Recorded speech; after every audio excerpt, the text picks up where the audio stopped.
In the greenest of our valleys, by good angels tenanted, once a fair and stately palace, radiant palace, reared its head.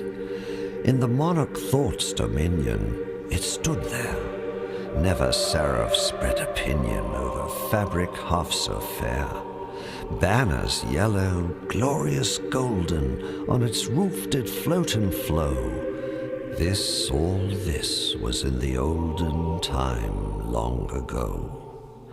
And every gentle air that dallied in that sweet day, along the ramparts plumed and pallid, a winged odor went away. Wanderers in that happy valley through two luminous windows saw spirits moving musically to a lute's well-tuned law.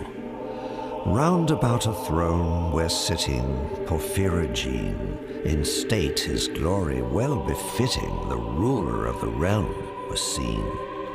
And all with pearl and ruby glowing was the fair palace door, through which came flowing, flowing, flowing, and sparkling evermore, a troop of echoes whose sweet duty was but to sing, in voices of surpassing beauty, the wit and wisdom of their king.